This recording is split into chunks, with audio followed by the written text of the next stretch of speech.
ये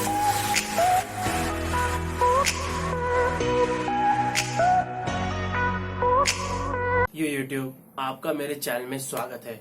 आज जिस टॉपिक पे बात करने वाले हैं वो बहुत ही इम्पोर्टेंट और बहुत ही ज्वलंत मुद्दा है।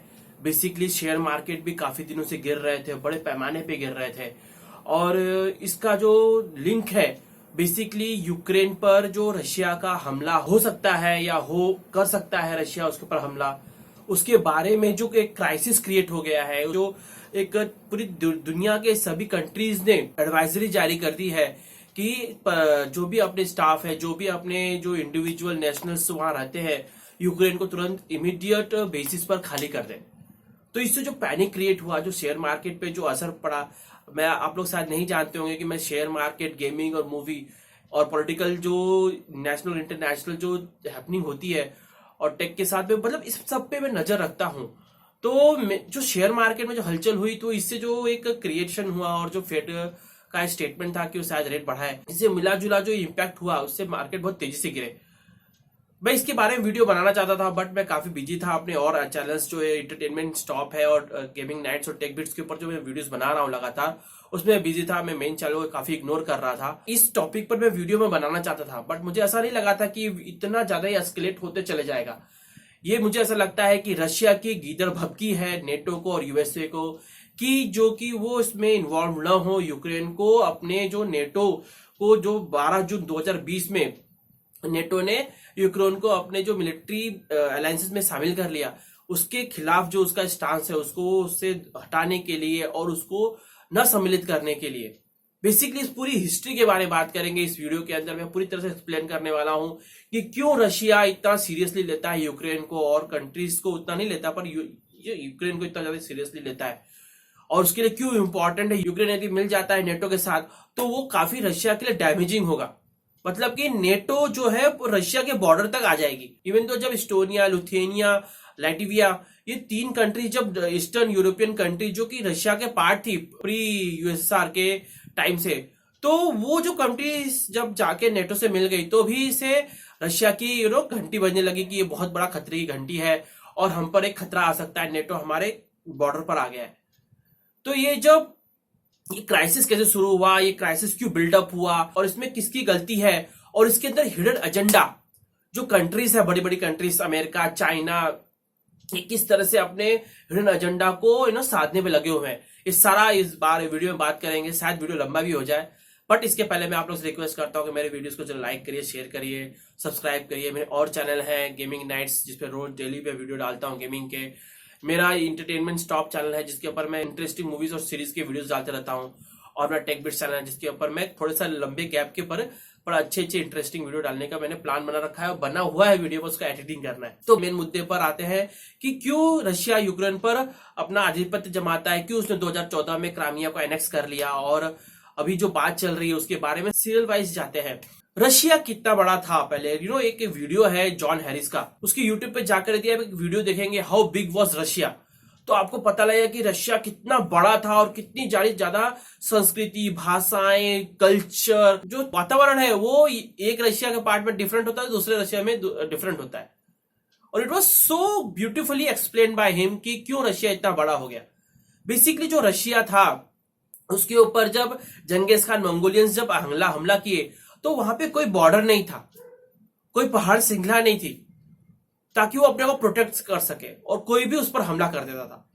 तो उससे बचने के लिए उन लोग ने अपनी जो पहाड़ की श्रृंखला तो वहां तक पहुंचे, फिर वहां पे एक गैप था, उसे ब्यूटीफुली एक्सप्लेन किया हुआ है। तो उस गैप को भरने के लिए उन्होंने अपना विस्तार करते चले गए।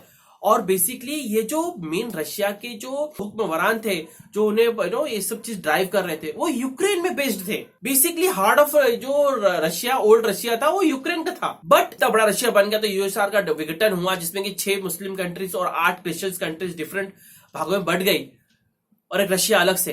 तो इसके अंदर जो बेसिकली जो एक दुख है, जो पीड़ा थी रशिया के लोगों के बारे मन में, स्पेशली व्लादिमीर पुतिन के बारे में, जो एक यंग इंटेलिजेंस ऑफिसर का जो उन्होंने एक वक्तव्य दिया था 2005 में, कि तो उन्होंने डिस्क्राइब किया था कि यूक्रेन का रशिया से छिटकना it is the greatest catastrophe of 20th century.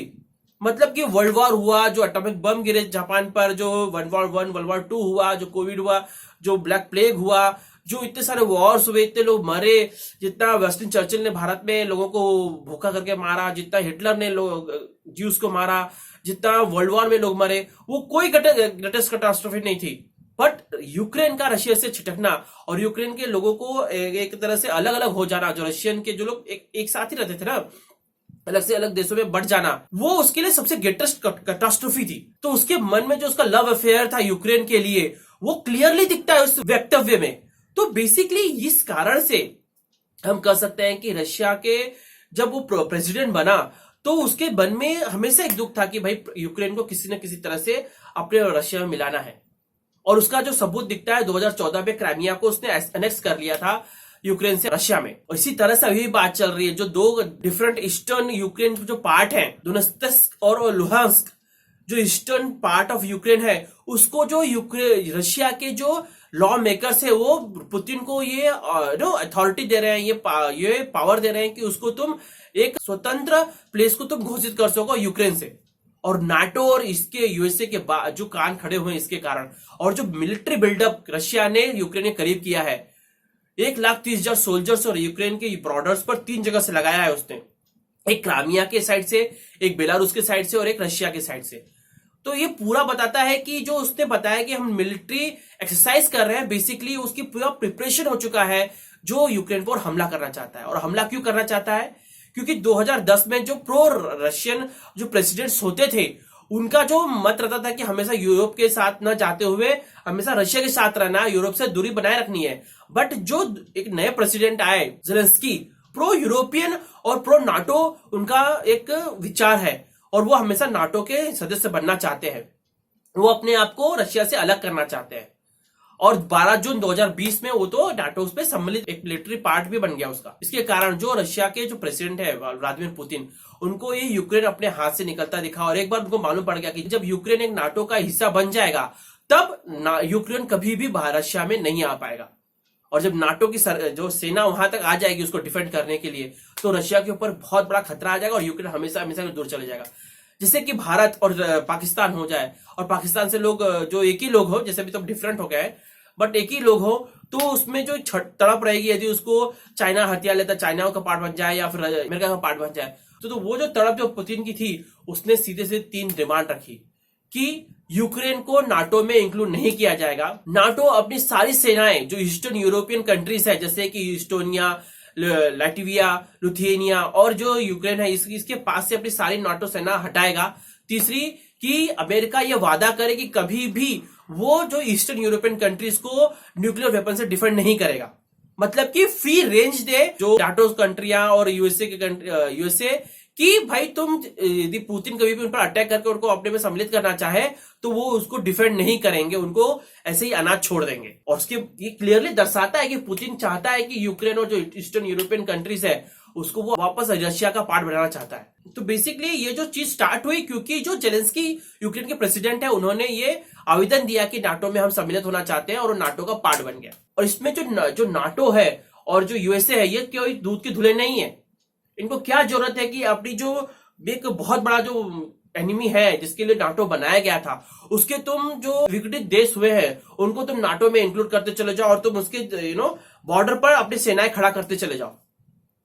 तो डेफिनेटली रशिया जैसा कंट्री कभी शांत नहीं बैठेगा। साइन ऑफ थ्रेटनिंग, और तुम मुझे थ्रेटन कर रहे हो कि तुम मेरे बॉर्डर पर आके मेरे ही पार्ट को, जो मेरा पूर्व पार्ट था और मेरा एक तरह से कब्जा कर रहे हो, दे विल रिस्पॉन्ड। और उन्होंने रिस्पॉन्ड किया है। रिस्पॉन्ड कैसे किया है? 1,30,000 जो ट्रूप्स है यूक्रेन की बॉर्डर पर लगा दिए। उन्होंने मिलिट्री एक्सरसाइज शुरू कर दी है और यूक्रेन के 2 ईस्टर्न जो पार्ट है उनको स्वतंत्र राज्य घोषित करने का उन्होंने मन बना लिया है। जो 2014 से वो लोग पहले से लड़ रहे हैं, वहां के जो प्रो रशियन जो लीडर्स हैं, जो पार्टीज हैं, लोग हैं, वो लड़ रहे हैं यूक्रेन की गवर्नमेंट से। तो बेसिकली इस बात को देखते हुए जो नाटो के सेक्रेटरी जनरल हैं और जो जर्मन के चांसलर हैं, उन्होंने अपने मैक्रोन से बात करते हुए और जो बाइडेन से जो बात हुई उसके बीच में जो पुतिन ने अपनी जो डिमांड रखी है 3, इसके बारे में उन्होंने बात की और ये बात डेफ ईयर्स में पड़ गई और ये बात एस्केलेट होते चली गई। बेसिकली ये इंक्रोच करना चाहते हैं और वो धमकी दे रहा है कि भाई तुम मेरे बॉर्डर तक मत आओ अपनी सेना लेके। तो डेफिनेटली कोई भी कंट्री एक रिस्पॉन्ड तो करेगा ही करेगा। जब 1962 में क्यूबा में रशिया ने उससे दोस्ती करते हुए वहां पर एमटी मिसाइल जो खड़ा किया था, उसके लिए अमेरिका ने अपने पूरे आर्माडा को लगा दिया था कि भाई हमला करो। क्यों? क्योंकि रशिया यहां नहीं आना चाहिए। नाटो को क्या जरूरत है कि एकदम से पास में रशिया के जाने के, रशिया के बॉर्डर पे अपनी सेना खड़ा करने के? You are just threatening. जो नाटो के सेक्रेटरी हैं जेंस स्टोल्टनबर्ग और जो जर्मनी के चांसलर है ओल्फ स्कॉल्स, इनकी तो बात हुई ही है। और जो जर्मनी के चांसलर है वो रशिया के पुतिन के साथ जाके बैठ के बात भी की है। बट रशिया ने उनको ये वादा दिया है कि हम अपनी थोड़ी सी ट्रूप हटा रहे हैं, बट उनकी डिमांड उनको मानना पड़ेगा। तो इसके अंदर कोई भी ये गेस नहीं कर सकता है कि रशिया के मन में क्या चल रहा है, पुतिन के मन में क्या चल रहा है, जो कि यूक्रेन के राष्ट्रपति जेलेंस्की खुद कर चुके हैं कि मीडिया रिपोर्ट कुछ भी कहे, रशिया जब तक अपनी ट्रूप्स दिखती हुई नहीं दिखेगी कि हटा रहा है, तो जो बोलेंगे कि हम हटा लिए तो हम नहीं मानेंगे। तो ये पुतिन के माइंड में ही है कि क्या नेक्स्ट स्टेप होने वाला है, क्या वॉर होने वाला है, क्या रशिया यूक्रेन पे वॉर करेगा। जो अमेरिका धमकी दे रहा है, जो नाटो धमकी दे रहा है, जो यूरोपियन कंट्रीज धमकी दे रही है कि बहुत कड़ा तुम्हें प्रतिबंध लगाया जाएगा, क्योंकि रशिया का पूरा ऑयल तो यूरोपियन कंट्रीज को जाता है, उसकी इकोनॉमी उस पर डिपेंडेंट है। बहुत बड़ा ऑयल का जो एक सप्लायर है वो रशिया है। तो ये जो धमकी मिल रही है, क्या अमेरिका और यूरोपियन कंट्रीज के आते हमला करेंगे यदि रशिया यूक्रेन पर हमला करता है? तो यदि रशिया यूक्रेन पर हमला करता है तो बहुत सारे जो प्रो रशियन पार्ट हैं, जो लोग हैं जिस जगह पर रहते हैं, वो तो बिना वेपन उनको यूज किए ही वो रशिया में मिल जाएंगे। जो पार्ट नहीं है वहां पे प्रॉब्लम होगी, और वहां को डिफेंड करने के लिए क्या अमेरिका या नाटो आएंगे? इसमें भारत का क्या रुख होने वाला है? क्या दुनिया दो भाग में बंटनी पड़ जाएगी? एक रशिया का पार्ट अलग हो जाएगा जिसके साथ चाइना आएगा। क्या इंडिया क्या रुख लेगा? क्योंकि भारत को अमेरिका ने खूब धमकाते हुए एक तरह से इंडिकेशन दिया है कि जो भारत का जो तटस्थ रूप है कि रशिया से भी अच्छा व्यवहार रखे, अमेरिका से भी अच्छा व्यवहार रखे, उसको पसंद नहीं आ रहा है। वो चाह रहा है कि इंडिया डिसाइड करेगा और हमारे साथ आए। पर इंडिया जो है बहुत ही डायलेमा में पड़ गया है। He wants to have a good relationship with America and also have a good relationship with Russia, because Russia has helped India during a difficult times with arms. Russia ने भारत की मदद की है डिफिकल्ट टाइम में arms के द्वारा, और अभी भारत चाहता है कि इकोनॉमिक ग्रोथ के लिए और बहुत सारे जो टेक्नोलॉजी से वो पाने के लिए अमेरिका से भी अच्छे रिश्ते रखे। पर जो बाइडेन के आने के बाद जो रिश्ते में ठंडाहट आई है, इससे भारत एकदम तटस्थ हो गया है। और भारत नहीं चाहता है जो कुश्ती होने वाली है, भारत अपने बेस पे फंस के खुद ही फंस जाए। पर चाइना इसका फायदा उठाने वाला है। मालूम है आपको, जब 1962 में अमेरिका और चाइना का जो क्यूबन क्राइसिस, मिसाइल क्राइसिस हुआ था, तब चाइना ने क्या किया था? भारत पर लद्दाख में वेस्टर्न रीजन पर हमला किया था और ईस्टर्न रीजन में नेपाल रीजन पर हमला किया था। और जब सारी शक्तियां वहां पर लगी हुई थी तो भारत की हेल्प के लिए कोई नहीं आया था, और लद्दाख का पार्ट, सियाचिन का पार्ट ले गया था। तो बेसिकली जो मुझे ऐसा लगता है, क्योंकि रशिया को जो तेल बेचना है, जो उसके ऊपर पोजीशन लगने वाला, रशिया में बैन लगेगा तो रशिया कहां पर ऑयल बेचेगा? और ऑयल किसको चाहिए? चाइना को चाहिए। तो चाइना को ऑयल भेज सकता है। और जब अमेरिका ने चाइना पर जो बैन लगा रखा है, तो चाइना को कहां से वो चीजें मिलेंगी? तो वो रशिया से कर सकता है। रशिया से उसे टेक्नोलॉजी मिल सकती है, आम की टेक्नोलॉजी मिल सकती है, और चाइना को रशिया का जो एक सपोर्ट मिलेगा, रशिया को चाइना का सपोर्ट मिलेगा। इससे जो भारत के लिए जो एक डिफिकल्ट सिचुएशन क्रिएट होने वाली है, जब यदि वॉर होता है और यदि इस जगह इस वॉर में यदि चाइना रशिया का साथ देता है, तो ये इस टाइम पर यूएसए को टेस्ट करेगा चाइना, किस तरह से अमेरिका रिस्पॉन्ड करता है यूक्रेन क्राइसिस के टाइम पर, क्योंकि वो गेज लेना चाहेगा वो, और उसका फायदा उठाते हुए यदि उसमें बहुत बड़ा वॉर होता है तो ताइवान पर हमला कर सकता है। जो उसका एक डिसाइडेड है कि ताइवान हमारा पार्ट है, उसको हम हमला करके लेंगे। और उसी वो क्यों नहीं कर रहा है? क्योंकि अमेरिका का उसको पूरा सपोर्ट है, अमेरिकी सेना वहां पर है, अमेरिका का मिसाइल सिस्टम वहां पर है, उसका पूरा सपोर्ट वहां लगा है। भारत पे भी हमला कर सकता है। अरुणाचल प्रदेश वो पूरा बोलता है कि वो चाइना का पार्ट है, तब क्या होगा? मुझे ऐसा लगता है कि चाइना उसका फायदा उठाएगा, और वो एक तरह से गेज करना चाहेगा कि अमेरिका की भपकी कितनी रियल होती है, कितनी उसके अंदर सच्चाई होती है, कितनी उसके अंदर शक्ति होती है। और मुझे ऐसा लगता है कि भारत को इस समय बहुत ही सोच समझ कर अपने कदम उठाने पड़ेंगे। यदि उसको एक ही साइड लेनी चाहिए, या तो अमेरिका के साइड या तो रशिया के साइड, यदि बीच में रहा, चाइना उसका फायदा उठाएगा और जरूर हमला करेगा वो, क्योंकि वो जानता है कि वो उसको अपना जो कोविड का ओरिजिनेशन है उसको छुपाने के लिए जो उसके ऊपर इम्पोजिशन लगा हुआ है, उसके लिए उसको मार्केट मिल जाएगा एक रशिया के थ्रू। क्योंकि चाइना को मालूम है कि इस युद्ध के तहत उसे मालूम पड़ जाएगा किस तरह से यूएसए रिस्पॉन्ड करता है। एक तरह से रशिया के साथ उसके जो संबंध है प्रगाढ़ हो जाएंगे। भारत के ऊपर और ताइवान के ऊपर हमले करने का मौका मिल सकता है। किस तरह से वो अपना एक परमानेंट साथी ले लेगा साथ में। जब मैंने तुमको यूक्रेन में वार में मदद की, तुमको मुझे मदद करनी पड़ेगी ताइवान पर हमला करने के लिए, उसको अपने में सम्मिलित करने के लिए। तुमको मैंने मदद की, तुम मुझे मेरी मदद करो। ये भी हो सकता है कि भारत के ऊपर भी वो हमला कर दे और अमेरिका साथ ना दे, क्योंकि इंडिया ने डिसाइड नहीं किया कि मैं रशिया के साथ जाऊंगा कि मैं अमेरिका के साथ जाऊंगा। तो मेरा मानना है कि भारत को बहुत ही सोच समझ कर इसमें कदम उठाने पड़ेंगे। शेयर मार्केट में भी और ये जो उथल पुथल चालू है इसी कारण से चालू है। और मुझे ऐसा लगता है कि यदि नाटो जो देश हैं वो मान जाए, यूक्रेन को अपने में शामिल न करे और अमेरिका मान जाए, भले ही वो आश्वासन न दे कि हम लोग न्यूक्लियर वेपन से तो डिफेंड नहीं करेंगे का वादा नहीं करेंगे, तो उसके बाद शायद मुझे ऐसा लगता है कि सिचुएशन डिफ्यूज हो जाएगी और इसमें कोई वॉर की सिचुएशन नहीं आ पाएगी। यदि इस मामले को एस्केलेट करते रहा एक दूसरे पार्टियों ने, तो मुझे लगता है कि रशिया डेफिनेटली ना कुछ ऐसा काम करेगा कि कुछ पार्ट को तो जरूर एनेक्स कर लेगा यूक्रेन से और फिर उसको अपने में मिला लेगा। और ये जो यूक्रेन और रशिया का क्राइसिस है वो ब्लूम होकर डेफिनेटली जो 2014 में जब क्राइमिया को एनेक्स किया था तो मार्केट उतने बड़े पैमाने पर नहीं गिरे थे, बट उसमें बहुत सारी कंट्रियों ने रिस्पॉन्स नहीं दिया था। क्या होगा जब अमेरिका और नाटो रिस्पॉन्स करेंगी? तब तो वो होगा जब जो पुतिन के दिमाग में होगा, जो बाइडेन के दिमाग में होगा, तो नाटो कंट्रीज के जो लीडर्स है उनके दिमाग में होगा। तो बेसिकली ये सब वेट एंड वॉच की स्थिति है। पर इंडिया को बहुत ही सतर्क रहना पड़ेगा चाइना के खिलाफ कि चाइना के क्या स्टेप्स हो सकते हैं। अपने आप को सिक्योर करना पड़ेगा, एक पक्ष लेना पड़ेगा। आई होप आप लोगों को मेरा वीडियो पसंद आया होगा।